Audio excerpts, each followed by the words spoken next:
वैश्विक महामारी के चलते जो पूरे देश में दुनिया में इस वक्त लॉकडाउन की स्थिति बनी हुई है, उससे हमारे पहाड़ी राज्य उत्तराखंड में भी बहुत ही बुरे प्रभाव देखने को मिले हैं। लोग उत्तराखंड में ऐसा माना जाता है कि लोग ज़्यादा से ज़्यादा या तो आर्मी में जाते हैं या फिर अपने रोज़गार को ढूंढने के लिए बाहरी प्रदेशों में विदेशों में चले जाते हैं, जो इस वक्त लॉकडाउन की वजह से सभी बेरोज़गार हो गए हैं, अपने गाँव की ओर लौट रहे हैं। लेकिन अब आने वाले समय में सबसे बड़ी समस्या ये है कि रोज़गार का क्या होगा और उत्तराखंड सरकार उनके लिए क्या कर रही है। इसी पे हमारे साथ चर्चा करने के लिए हैं डॉक्टर सुनेश शर्मा जी, जो टाटा ट्रस्ट के साथ पहाड़ी राज्य उत्तराखंड में काफ़ी लंबे समय से काम कर रहे हैं, जिन्होंने भौगोलिक परिस्थितियों को देखा है, किस तरीके से यहाँ पर रोज़गार पहले करते थे लोग और अब क्या बदलाव आ रहे हैं। तो उनसे हम जानेंगे कि क्या क्या चीज़ें इसमें बदलाव आ रही हैं। शर्मा जी, आपका बहुत बहुत स्वागत है न्यूज़ स्टूडियो में। सबसे पहले मैं आपसे ये जानना चाहूँगा कि जो अब ये लॉकडाउन के बाद जो स्थिति अब घर वापसी की हो रही है, जो प्रवासी उत्तराखंडी वापस आ रहे हैं, इनके आने वाले समय में इनके सामने किस तरीके की मुश्किलें आने वाली हैं और उत्तराखंड के सामने पूरे उत्तराखंड की इकोनॉमी के लिए क्या रहने वाला है आने वाला समय? क्योंकि उत्तराखंड की अगर हम इकोनॉमी को देखें तो ट्रेडिशनली हम इसको मनी ऑर्डर इकोनॉमी बोलते थे, तो जिसका अर्थ होता था कि लोग यहाँ से बाहर जाते थे कमाने के लिए, माइग्रेशन करते थे और वो फिर मनी ऑर्डर के थ्रू अपने घर में पैसे भेजते थे ताकि उनका जो परिवार का जो आजीविका है और उनका जो उन्हें ज़रूरतें हैं उनको पूरा कर सकें। तो इसी तरह एक आपने भी देखा भी होगा कि माइग्रेशन के ऊपर अगर हम हिमालय स्टेट सभी राज्यों को देखें तो सबसे ज़्यादा जो माइग्रेशन है वो उत्तराखंड में है। और उत्तराखंड में ये जो माइग्रेशन हो रहा है इसमें मेल माइग्रेशन बहुत ज़्यादा है। परिवार का जो कोई सदस्य होगा, जो नौजवान सदस्य होगा, वो वहाँ बाहर जाएगा और यहाँ पे जो दूसरे जो काम है उसको जो हम बोलते हैं जो बैकबोन ऑफ इकोनॉमी है जो उत्तराखंड की, फिर वो महिलाओं के ऊपर रह जाती है। तो ये मेल माइग्रेशन यहाँ पे बहुत ज़्यादा होता था। और मेल माइग्रेशन क्या करते थे, इसमें कई तरह का माइग्रेशन था। एक तो था कि जो छोटे शहरों में जाते थे, दूसरे था जो मेट्रो सिटीज़ में जाते, दिल्ली, बम्बई और इसमें जाते थे। तो वहाँ पे क्या होता है कि अलग अलग तरह की दिक्कतें उन्हें पहले भी होती थी। लॉकडाउन एक अब ये सिचुएशन कोविड वाली एक अलग तरह की सिचुएशन है, पर वो पहले भी फेस कर रहे थे उसमें। तो एक कुल मिला के अब ये है कि अब वो लोग वापस उनको आना पड़ रहा है अपने गांव में, अपने घरों पे वापस आना पड़ रहा है। अलग अलग विषम परिस्थितियों में वहाँ पे वो रहते थे। तो कुल में अब उनके पास एक बहुत उनके ऊपर एक चिंता का सवाल भी है, सभी लोगों के लिए, सरकार के लिए भी है, व्यक्तिगत तौर पे उनके लिए भी है और ये पूरे समाज के लिए भी है। तो अब इसमें कुछ संभावनाएं भी हैं, क्योंकि अगर हम बोल रहे हैं कि 2 लाख लोग वापस आ रहे हैं, लगभग 2 लाख जो मुख्यमंत्री जी ने बताया कि इतने लोगों ने हमें 2 लाख इसमें बताया कि अभी मतलब ये बढ़ता जा रहा है आंकड़ा, 2 लाख 10,000 20,000 इस तरीके से बढ़ता जा रहा है जो रजिस्ट्रेशन अभी तक हुए हैं, और आने वालों की संख्या भी अभी 50,000 60,000 तक पहुंची है इसमें। तो इसमें मैं ये बोल रहा हूँ कि ये सिर्फ 2 लाख नंबर नहीं है। हर जो प्रवासी है वो एक परिवार को एक रिप्रेजेंट करता है। तो हम बोल सकते हैं कि ये 2 लाख परिवारों का या उससे ज़्यादा परिवारों का मामला है।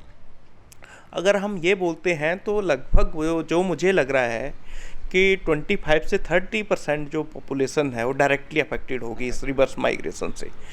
अब वो वापस आएंगे, अपने जो गांव में आएंगे, अपने समाज के बीच में आएंगे, तो वहाँ पे वो कैसे अपनी जो स्किल है जो बाहर उन्होंने डेवलप की थी, जिसके लिए वो बाहर काम कर सकते थे, क्या उस स्किल की ज़रूरत अपने जो स्थानीय समुदाय है उसमें है, या फिर उन्हें अपनी और स्किल बढ़ानी पड़ेगी, अपनी स्किल का परिवर्तन करना पड़ेगा, ज़रूरत के अनुसार अपने को ढालना पड़ेगा।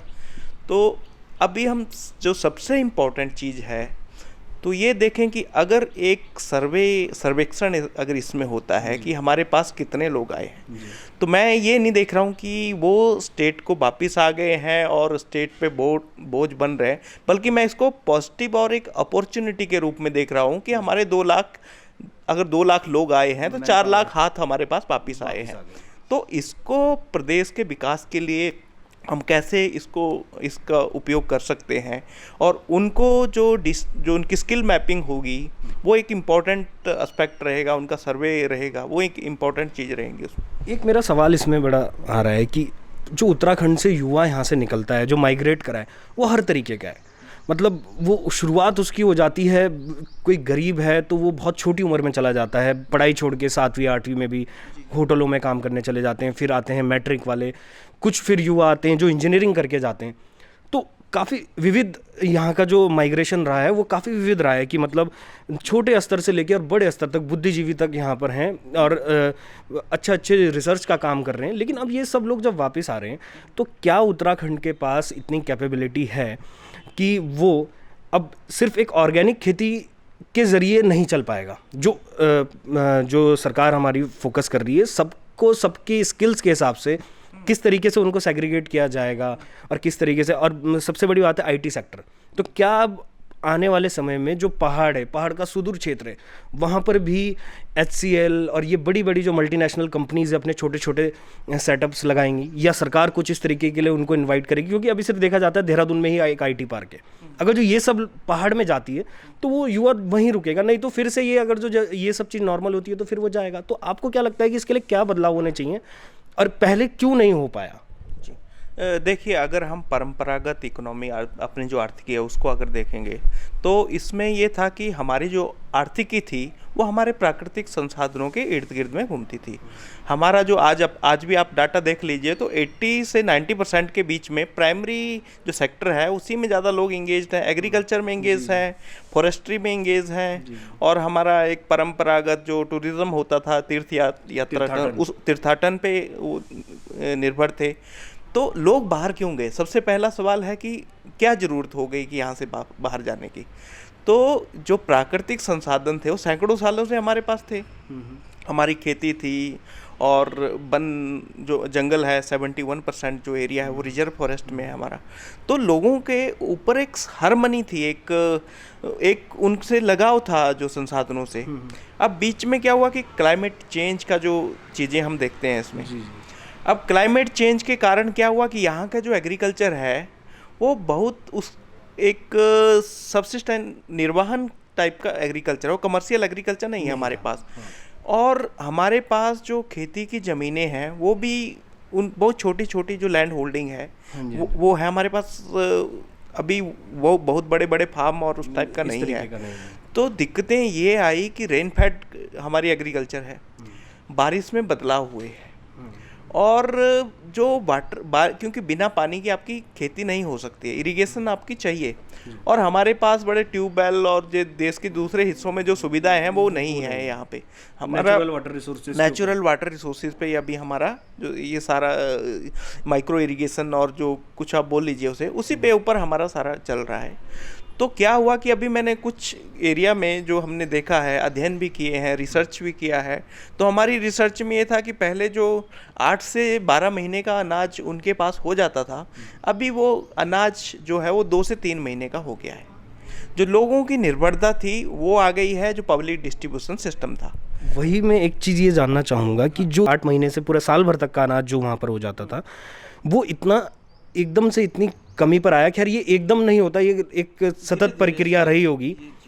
तो क्या सरकारों की इसमें बहुत बड़ी लापरवाही रही है कि कुछ कर ही नहीं पाए, वो वहाँ पे एक उन्नत खेती के तरीके नहीं बता पाए, या क्लाइमेट के हिसाब से? क्योंकि पहाड़ी प्रदेश है, हिमाचल को हम देखते हैं तो हिमाचल में पलायन बहुत कम है। वहाँ के जो लोकल प्रोडक्ट्स हैं उनसे जो उसके जो आउटसोर्स हैं वो काफ़ी अच्छे निकल के आते हैं, और यहाँ पर वो चीज़ें बिल्कुल ना के बराबर हैं। बिल्कुल सही बात है, मैं आपकी बात से सहमत हूँ, बट ये देखना पड़ेगा अब हिमाचल का जो विकास है, हिमाचल में जिस चीज़ के लिए जहाँ संभावना है उनको वहाँ पे जो डेवलप किया गया है। जहाँ पे हॉर्टिकल्चर हो सकता था उन्होंने सेब के लिए वहाँ पे अच्छा प्लांटेशन किया है। जहाँ पे एग्रीकल्चर हो सकता है उन्होंने वहाँ पे एग्रीकल्चर, मक्का, गेहूँ और धान की जो फसलें हैं वहाँ पे किया है। और इस तरह जो उन्होंने ऑफ फार्म पे भी बहुत अच्छा, सेरिकल्चर में बहुत अच्छा काम हिमाचल में हो रहा है, जो कि लोगों को ऑफ फार्म एक एक्टिविटी है। डेयरी में अच्छा काम हुआ है। तो दिक्कतें जो आप बात बोल रहे हैं कि सरकार की जो दिक्कतें, वो भी ठीक है। अब यहाँ पे जो लैंड कंसोलिडेशन जो होना चाहिए था वो नहीं हुआ है हिमाचल में। वो ब्रिटिश पीरियड में 1935 के आसपास हो गया है, तो वो एक दिक्कत रही है। तो और सरकार की पॉलिसीज़ में भी रही है, क्योंकि हमने अलग अलग मिशंस किए। कभी हमने इसको हर्बल स्टेट का बोला, कभी हमने ऑर्गेनिक फार्मिंग के लिए ऑर्गेनिक स्टेट का वो किया। तो हम एक डाइवर्सिफाई होते रहे अपने एजेंडे, जो सरकारें आती रही बीच में। पर अगर हम एक कॉम्प्रिहेंसिव या कंसोलिडेट प्लानिंग की बात करते हैं, तो ये जो अपने हमारा जो आधार है विकास का, वो ये है कि हमारे प्राकृतिक संसाधन है। अब देखिए यहाँ पे, अब देश के दूसरे हिस्से में देखिए, एक फार्मर होता है, उसके पास 20-25 बीघा ज़मीन होती है, और उसको सरकार और उसकी ज़रूरत शायद कम पड़ती है, हम लोगों को ज़्यादा है, क्योंकि हम लोगों के पास छोटी छोटी ज़मीनें हैं। उसमें भी हमारी फूड सिक्योरिटी, जैसे मैंने बोला 2 या 3 महीने का फूड सिक्योरिटी, अब हमारी डिपेंडेंसी पूरी रह गई है बाजार से आने वाले जो बाजार का मतलब है बाहर से जो राशन आ रहा है। हम यहाँ पे पूरी तरह परजीवी या पैरासाइट बन गए हैं। अब जो स्थानीय चीज़ें हैं वो हमारी इकोनॉमी को स्ट्रेंथन करनी है। अब हमारे पास जो नेचुरल रिसोर्सेज हैं, हिमाचल भी पहाड़ी प्रदेश है, उत्तराखंड भी है, और दूसरे राज्य भी, जम्मू कश्मीर है, या फिर नॉर्थ ईस्ट के स्टेट सभी, और स्थितियाँ जो हमारी भौगोलिक स्थितियाँ हैं वो लगभग एक जैसी हैं सभी जगह पे। तो अगर हम सरकार से अपेक्षा करें, क्योंकि बड़ी नीतियाँ जो हैं वो सरकार ला सकती है, उनको जो रिफॉर्म्स जिनको बोलते हैं, और एक मिशन जो मोड में जो बातें हैं, तो अगर हम प्राकृतिक संसाधन के ऊपर पहले तो उन प्राकृतिक संसाधनों को समझें। आज अगर मैं बोलता हूँ कि लैंड का अगर डाटा, सॉइल की जो क्वालिटी है वो क्या है हमारे पास, उसका डाटा हमारे पास है, तो आई थिंक 10% से भी कम एरिया होगा जहाँ का डाटा हमारे पास होगा। इसी तरह जो हम वाटर रिसोर्सेज का डाटा बोलते हैं, क्या हमें पता है कि हमारे पास कितने धारे हैं, कितने गदेरे हैं, उनका डाटा हम मांगते हैं, उनका डाटा भी हम नहीं है हमारे पास। तो हमें समझ ये नहीं है, ट्रेडिशनली वो जो प्राकृतिक संसाधन थे, सैकड़ों हजारों सालों तक उन्होंने हमें पाला, बट अब एक सिस्टेमेटिक प्लानिंग हम नहीं कर पाए हैं, क्योंकि वो एक डाटाबेस होना चाहिए, तब उस डाटाबेस के ऊपर गवर्नमेंट डिसीजन ले सकती है। बेसिकली मतलब आपका कहने का मतलब ये है कि जो फार्मिंग भी हो रही है हमारी, वो पुराने उस पद्धति में चली आई। ज़रूरत इस चीज़ की है कि फार्मिंग हो तो जो चीज़ रुद्रप्रयाग में पैदा हो रही है वो हर पूरे राज्य में नहीं हो सकती। तो सरकारों ने जो पहले किया वो पूरे स्टेट पे एक चीज़ इम्प्लीमेंट की है कि हर्बल है तो हर्बल स्टेट है, आयुष है तो आयुष है। तो कहीं ना कहीं हमें जिला स्तर पे ही, और जिला स्तर में भी अलग अलग सेग्रीगेशन करना होगा कि भाई इस क्षेत्र में, इस घाटी में ये जड़ी बूटी उगती है तो हमें यही उगाए यहाँ पर। जो आपकी बात है बिल्कुल सहमत हूँ। एक मैं नई अप्रोच इसमें बोल रहा हूँ। हम बोल रहे हैं क्यों ना हम इसको वैली टू वैली अप्रोच करें। जैसे अगर आप उत्तराखंड को बेहतर से जानते होंगे, तो ये जो घाटियाँ, नदी घाटियाँ हैं, इनके ऊपर हमारी संस्कृति बनी है और ये वैज्ञानिक है। तो क्यों ना हम भौगोलिक आधारों पे, वैज्ञानिक आधारों पे, और समाज के साथ जो हमारी संस्कृति है, वो लोग भी जानते हैं कि जो नदी घाटियाँ हैं उसी में एक अलग अलग यूनिक, उसमें साइंटिफिक जो चीज़ें हैं वो भी हैं, और कल्चर भी उनका यूनिक है ना। तो अगर हम जो ट्रेडिशनल विजडम है, अपनी परंपरागत जो ज्ञान है, उसके साथ में जो साइंटिफिक नॉलेज है, आज हमारे पास जो डेटाबेस है, इसरो के बहुत सारा डाटा है, जीआईएस प्लेटफॉर्म हम काफ़ी अच्छा यूज़ कर सकते हैं, नासा हमें बहुत अच्छा डाटा दे रहा है। तो अपने प्राकृतिक संसाधनों का समझ बना, अगर हम इन 2 लेवल को करें, परंपरागत में संस्कृति क्या थी हमारी, और परंपरागत ज्ञान क्या था, क्योंकि वो टेस्टेड है, क्योंकि 1000 साल से उसी परंपरागत ज्ञान ने उन लोगों को उस घाटियों और उन विकट स्थितियों में जिंदा रखा है, उनका सर्वाइवल उससे हुआ है। दूसरा है कि आगे हम साइंटिफिक कैसे कर सकते, टेक्निक को कैसे यूज़ कर सकते हैं। तो यहाँ ये ज़रूरत है कि साइंस को टेक्नोलॉजी में बदला जाए और टेक्नोलॉजी को ज़्यादा से ज़्यादा लोगों तक पहुँचाया जाए। एक सिंपल तरीके में हम इसको चलें। तो हम क्या कर रहे हैं, हम साइंस के साथ शुरुआत कर रहे हैं, और एंड प्रोडक्ट भी साइंस ही होता है। हम मान लिया कोई वैज्ञानिक है, वो साइंस को लिखता है और उस साइंस में रिसर्च पेपर बनाता है, और उसी रिसर्च पेपर वो उसका एंड प्रोडक्ट होता है। जबकि क्या होना चाहिए, एक साइंस, एक चीज़ें हैं, किसी ने कोई प्रिंसिपल फंडामेंटल चीज़ें दिया, दूसरे ने उसको टेक्नोलॉजी में बदल दिया। टेक्नोलॉजी में क्या हुआ, प्रोडक्ट, कोई कंपनी आती है वो उसके प्रोडक्ट टाइप में बनाती है, और वो फिर समाज के बीच में चीज़ें जाती हैं। इसी तरह किसी भी टेक्नोलॉजी का डिफ्यूज़न जिसको हम बोलते हैं वो होता है। तो अनफॉर्चुनेटली अभी जो हमारे आधार रहे हैं, या तो हमने एक सामंजस्य की कमी, मुझे लग रहा है कि हिमाचल में क्या था, परमार साहब वहाँ पे एक विजनरी चीफ मिनिस्टर हुए हैं और उन्होंने काफ़ी अच्छा विजन उस स्टेट में रखा था, जहाँ से जो भी चीज़ें हो सकती थी वहाँ, जितकी भौगोलिक जो चीज़ें थी, ज़रूरतें थी, जो कंडीशन थी वो हो सकती थी, तो वो उन्होंने उसका भरपूर वो किया। जहाँ सेब हो सकता सेब उगाया, जहाँ पे नाशपाती हो सकती थी नाशपाती उगाई, जहाँ पे मक्का हो सकता वहाँ मक्का उगाया। तो इस तरह से हमारे उत्तराखंड में ये चीज़ें नहीं हो पाएगी।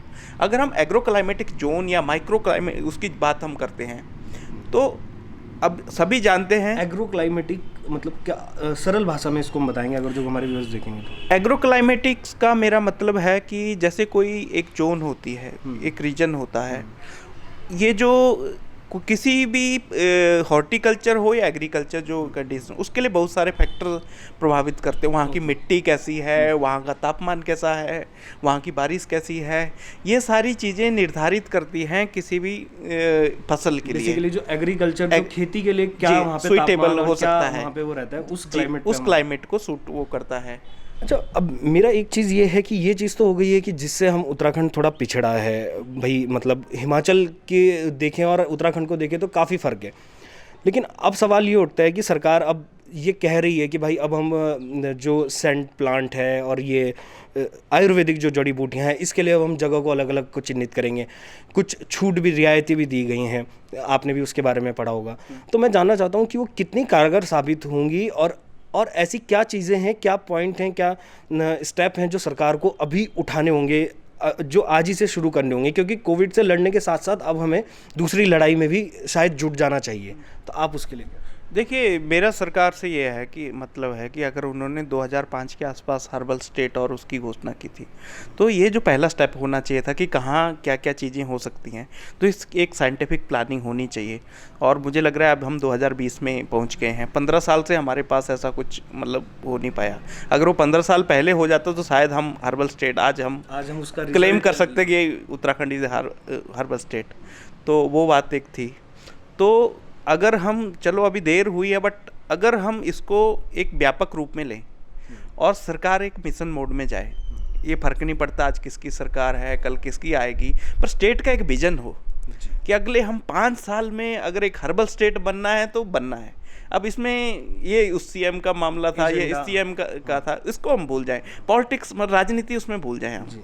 तो अगर उस एजेंडे में चलें तो मुझे लग रहा है कि डेफिनेटली, और उसमें साइंटिफिक लोगों को साथ जोड़ के और उनकी ज़रूरतों के अकॉर्डिंग। अब एक चीज़ देखिए कि अगर हम डेयरी की प्लानिंग करते हैं तो डेयरी में क्या है, हम सीधे उसको पशु या वो नहीं देते हैं। डेयरी में क्या होगा, जैसे नीदरलैंड या दूसरे वहाँ पे वो पहले प्लानिंग करते हैं फॉडर पे, जो उनका चारा क्या होगा। अगले साल वो प्लानिंग करते हैं कि जब चारा पूरा हो गया तो पशु कौन से ब्रीड के आएंगे, क्या आएंगे। उसके बाद कंडीशंस के जब तीसरे साल जब प्रोडक्शन शुरू हो जाता तब वो मार्केटिंग पे बात करते हैं। चौथे साल क्या करते हैं, वो एक जब उनके प्रोडक्ट आते हैं, अमूल के जैसे प्रोडक्ट है यहाँ पे, कई बड़ा वॉल्यूम है, तो वो चीज़ें उस पर स्टेप बाय स्टेप, एक चारा क्योंकि जुड़ा हुआ है पशुओं से, पशु जुड़े हुए दूध से, वो आधार है। अगर हम डेयरी की जो कल्पना, वो प्लानिंग है, सीधे हम पशुओं और सीधे हम मार्केटिंग से शुरू कर देंगे कि हम अमूल जैसा वो कर लेते हैं, एक हमने फैक्ट्रियां लगा दी आइसक्रीम की, या वो कर देते हैं, तो दिक्कत वही हो रही है। हम चेन जो है, एक साइंटिफिक जो चेन है, वो हो नहीं पा रहा है इसमें। तो एक लॉन्ग टर्म प्लानिंग होना चाहिए। वैसा ही जो एग्रीकल्चर के दूसरे, हर्बल के लिए भी वैसा ही होना चाहिए इसमें, और जो दूसरे चीज़ें हैं उनके लिए भी, वाटर के लिए भी वैसा ही होना चाहिए। बेसिकली ये चीज़ है कि सरकारें दबाव में आकर या किसी भी तरीके से फैसला लेने में जल्दी करती हैं कि भाई हमने फलाने में गांव में इतने जानवर हम आज दे रहे हैं, पर ये नहीं देखती कि वो किस तरीके से सर्वाइव कर पाएंगे, या उनकी क्लाइमेटिक कंडीशंस क्या है, या जिस किसान को आप दे रहे हैं वो उनको पाल भी पाएगा नहीं पाल पाएगा। क्योंकि कुछ गायें, कुछ जानवर ऐसे हैं जिनका खान पान उस तरीके का है कि वो एक गांव में नहीं हो पाता है। ये बिल्कुल सही। आप हाइब्रिड जो मॉडल है उसकी हम बात करते हैं, तो अगर जो लोकल कंडीशंस हैं, जो उसमें अडॉप्ट कर लेते हैं, जो कंडीशंस हैं, जो पहाड़ में जो चीज़ें हैं, इस पे एक रिसर्च वाला बहुत इंपॉर्टेंट कंपोनेंट होना चाहिए। अब हमारे पास जो रिसर्च इंस्टीट्यूट हैं वो समुदाय के साथ कितने जुड़े हुए हैं उस पर। जैसे एग्रीकल्चर यूनिवर्सिटियाँ, उनका एक एनिमल हस्बेंड्री, एक लाइव स्टॉक या एनिमल हस्बेंड्री एक सब्जेक्ट होता है। तो वो हमारे जो फार्मर तक कितना हेल्पफुल वो कर रहे हैं उसको। बेसिकली है तो हर डिपार्टमेंट में सब कुछ है, पर ये कि वो रिलेट कितना कर रहे हैं और ग्राउंड पे वर्क बिल्कुल एक आउटरीच उनकी कितनी है, क्या होनी चाहिए। तो उनका जो एक एनालिसिस और ये होना चाहिए कि वो मान लिया कोई भी रिसर्च इंस्टीट्यूट है, बना तो समाज के लिए है, उस लोगों फार्मर्स के लिए है, तो वो फार्मर को कितना इन्होंने वो किया है। तो ये सारी जो चीज़ें हैं वो मैटर करती हैं उसमें, कि हमारे जो इसका जो घोषणा करने में क्या होगा, 10 में कितना टाइम लगेगा, मैं एक घोषणा कर दी है, उसके पीछे कॉन्क्रीट प्लानिंग एक होना चाहिए जो हमें लगता है। और ये जो डिसीजन होने चाहिए ना, ये ना पॉलिटिकल होने चाहिए ना ब्यूरोक्रेट इसको लें, ये जो वैज्ञानिक आधारों पे डिसीजन होने चाहिए। क्योंकि अगर ये राजनीतिक आधारों पे होंगे तो इसमें जो एक शॉर्ट टर्म वाली अप्रोच जो बोला है, अब साइंटिफिक चीज़ में किसी को 5 साल का टाइम लग रहा है किसी चीज़ की प्लान को। अब जो दूसरी चीज़ें हैं अगर इसको पॉलिटिकल बेसिस में हम बोलें तो वहाँ एक टारगेट पूरा करने वाला चीज़ हो जाता है। तो अगर हम एक सपना, एक विजडम और एक उसके लिए देख रहे हैं, स्टेट के लिए देख रहे हैं, तो मुझे लग रहा है कि एक लॉन्ग टर्म अप्रोच पे हमें जाना पड़ेगा और वो जो अपने संसाधन हैं उनको देख के हम करना पड़ेगा। और उसमें टेक्निक क्या है, नीदरलैंड क्या बेहतर कर रहा है अपने डेयरी के लिए या दूसरे कंट्री, वो भी मुझे लग रहा है कि अगर वो ला सकते हैं वो, क्योंकि वहाँ बल्क स्केल पे होता है। अब अगर हम प्लानिंग एक उस लेवल पे नहीं करेंगे तो हम 10 डेयरियाँ खोल दी गांव में, तो 40 किलो दूध नहीं उन डेयरियों में, तो वो बंद करनी पड़ेंगी क्योंकि वो प्रॉफिट और लॉस में सारी चली जाएंगी। मेरा आखिरी सवाल आपसे एक ये रहेगा कि जिस तरीके से जैसे आपने कहा कि राजनीतिक जो व्यक्ति है या फिर ब्यूरोक्रेट्स हैं सिर्फ ये एकदम से डिसीजन ले लें तो उस आधार पे नहीं, लेकिन कहीं ना कहीं जो राजनीति से जुड़े हुए लोग हैं या फिर ब्यूरोक्रेट्स हैं, जितने हमारे बड़े अधिकारी हैं, आईएएस हैं, चाहे आईपीएस ही क्यों ना हो, हालांकि उनका एक काम नहीं है। क्योंकि मैं देखा है, मैंने रुद्रप्रयाग में कुछ चीज़ें देखी हैं और पौड़ी में डीएम हैं गब्रियाल जी, रुद्रप्रयाग में घड़ियाल जी, तो ये लोग, इनका कहना ये है कि भाई इन जो क्षेत्र है इनमें लॉ एंड ऑर्डर का इतना ज़्यादा कोई प्रॉब्लम नहीं है। मतलब जो डीएम है वो वहाँ के लोगों के साथ जुड़े हुए हैं कि सामुदायिक स्तर पर महिलाएं क्या काम कर रही हैं, क्या फसल उगा रही हैं। यहाँ हमने कहीं मैदानी क्षेत्रों में कोई इस तरीके से नहीं देखा है कि डीएम इतना कनेक्टेड हों किसी चीज़ को लेकर कि भाई यहाँ पर हम ये वाले पेड़ देंगे, ये पेड़ लगवाएंगे, आप इसको करिए। तो वो कनेक्शन होना भी बहुत ज़रूरी है। तो उसको आप किस नज़रिए से देखते हैं? अगर जो सरकार इस मॉडल को इस तरीके से जो अधिकारी हैं, जो ब्यूरोक्रेट्स हैं, इनको कनेक्शन बनाने के लिए कहे पहाड़ी क्षेत्रों में लोगों से और वहाँ की जो भौगोलिक स्थितियाँ हैं उसको समझते हुए वहाँ पर एक नया अच्छा ठोस प्लान बनाएं। क्योंकि मुझे लगता है जो ब्यूरोक्रेट्स का जो चीज़ है और जो आपने उदाहरण दिए जैसे घिल्डियाल जी हैं, बहुत अच्छा उनके साथ पब्लिक का वो रिलेशन है और सारी चीज़ें। और बात वही है कि सभी जो प्रोटोकॉल्स हैं वो सभी डीएम के लिए बराबर हैं, चाहे वो रुद्रप्रयाग में है, देहरादून में है या हरिद्वार, कहीं भी कोई भी डीएम है वो सबके लिए बराबर हैं वो सारे प्रोटोकॉल। तो अब ये होती है कि व्यक्तिगत में कितना जुड़ाव मुझे उस वो वहाँ पे वेरी वो चीज़ें करती हैं। तो मुझे लग रहा है कि अगर हम सेंसिटाइजेशन की एक बात करें और अगर मुझे लग रहा है कि अब एक सिचुएशन है कि प्रवासी जो लोग हैं वो वापिस आ रहे हैं, चाहे कंडीशन कुछ भी है कि अब कोविड कहाँ से फैला, कैसे आया, क्या आया, पर हमारी वास्तविक स्थिति है कि आज हम इसको फेस कर रहे हैं। आज ये हमारे रोजगार के ऊपर दिक्कत बन गया है, इकोनॉमी में रिसेशन आ रहा है और संसाधन जो है हमारे पास अब दबाव उन पे पड़ेगा। क्योंकि पहले आपको अनाज जो और वाटर सिक्योरिटी और फूड सिक्योरिटी की बात है वो अब 2-3-4 लाख लोगों के लिए और करना पड़ेगा उसमें। बिल्कुल। तो गाँव के जो हमारे घर हैं, शायद कुछ लोगों के जो घर हैं उनके ताले भी शायद उनमें ताले लगे हों, जो माइग्रेशन का जो तरीका है। तो ये सारा चीज़ें करनी पड़ेंगी। पर अब हम क्या कर, अब इस स्थिति से हम भाग नहीं सकते हैं। स्थिति ये है कि अब मैं इसको एक अपॉर्चुनिटी भी देख रहा हूँ और इसको मैं एक रिफॉर्म भी देख रहा हूँ, रिस्ट्रक्चर देख रहा हूँ। अब मैं ऐसा उत्तराखंड देख रहा हूँ, जब उत्तराखंड बना था तो उत्तराखंड बनने के लिए हमने एक भौगोलिक हिस्से के लिए बोला था कि हम पहाड़ में लोग रहते हैं, हमें भौगोलिक आधार पे एक अलग राज्य दिया जाए और उस राज्य की प्लानिंग एक अलग प्लानिंग उसमें हो। तो उसकी जो टेक्निक्स हैं वो अलग उसमें होनी चाहिए। अब अगर इस दौर पे हम इसको सीरियसली लेते हैं इन चीज़ों को, अगर हम माइग्रेशन, जो रिवर्स माइग्रेशन है हमारे पास, पहले हम आउट माइग्रेशन से परेशान थे, अब हम इन माइग्रेशन को बोल रहे हैं कि एक चैलेंज है। तो इन माइग्रेशन को एक अपॉर्चुनिटी कैसे हम बना सकते हैं, और मुझे ये लग रहा है कि जो लोग हैं उनकी एक स्किल मैपिंग हो, कौन क्या बेहतर कर सकता है। स्थानीय जो सरकारी योजनाएं हैं उनमें वो रोजगार उनको कैसे जोड़ सकते हैं। और एक बात जो आपने उठाई थी कि कॉल सेंटर और जो ऐसी इंडस्ट्री हम लगा सकते हैं जहाँ पे रॉ मटेरियल और उसकी बहुत ज़्यादा ज़रूरत नहीं पड़ती है, क्योंकि सबसे बड़ी बाधा हमारे जो ट्रांसपोर्टेशन है पहाड़ में इंडस्ट्रियाँ लगाने के लिए। तो आई थिंक आईटी से रिलेटेड जो इंडस्ट्रियाँ हैं, कॉल सेंटर हैं, बेसिकली प्रोडक्शन पे कम ध्यान देके जो सर्विसेज देने वाली सर्विसेज वाली जो सर्विसेज प्रोवाइडर हैं वो उसमें बात कर सकते हैं, उसमें वो बड़े लेवल पे वो चीज़ें हों। पर मूलतः जो मेरा अपना जो मानना है वो है कि हमारे पास देश के सबसे अच्छे प्राकृतिक संसाधन हैं। हमारे पास देश का सबसे अच्छा पानी है, चाहे ग्लेशियर हैं, चाहे फिर हमारा प्राकृतिक गंगा हमारे पास है। हम पूरे जो एक कंट्री को पानी उसमें दे रहे हैं। इकोलॉजिकल सर्विसेज हम प्रोवाइड कर रहे हैं, 71% या उससे ज़्यादा परसेंट फॉरेस्ट हमारे पास है। हम ऑक्सीजन दे रहे हैं पूरे कंट्री को, हम अच्छा पानी दे रहे हैं लोगों को, और हम ऑर्गेनिक फूड भी दे सकते हैं लोगों को, हम हर्बल भी दे सकते हैं लोगों को। और उत्तराखंड अगर इस टाइप पे हम देखें कि रिस्ट्रक्चर कैसे करना है पूरी इकोनॉमी को, अब 4-5 लाख हाथ जो एडिशनल वो हमारे पास है, वो टैलेंटेड लोग हैं, वो स्किल्ड लोग हैं, वो बाहर अगर काम कर रहे होंगे तो अपने टैलेंट से वो लोग कर रहे होंगे। तो इसको एक अपॉर्चुनिटी में देखा जाए, उनका सर्वेक्षण किया जाए, उनकी जो ज़रूरतें हैं उसको डॉक्यूमेंट किया जाए, और उसके पैरेलल ह्यूमन रिसोर्स को उसकी मैपिंग हो, उसके साथ साथ नेचुरल रिसोर्सेज की भी वो मैपिंग हो, और एक कॉम्प्रिहेंसिव प्लान हम बनाएं, एक विजन रखें कि बाय द 2030 हमारे प्लान ये होंगे। सस्टेनेबल डेवलपमेंट गोल हैं जो यूएन के, उसके साथ हम जोड़ें, उसको लिंक करें, और उनकी आजीविका को हम स्ट्रेंथन करें, सुदृढ़ करें उसमें।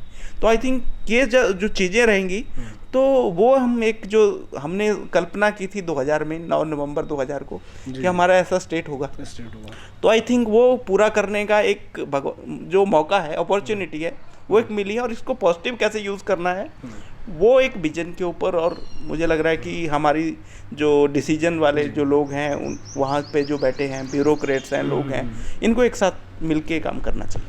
बहुत बहुत शुक्रिया डॉक्टर शर्मा जी, आपने उत्तराखंड के मुद्दों पे हमसे बात की।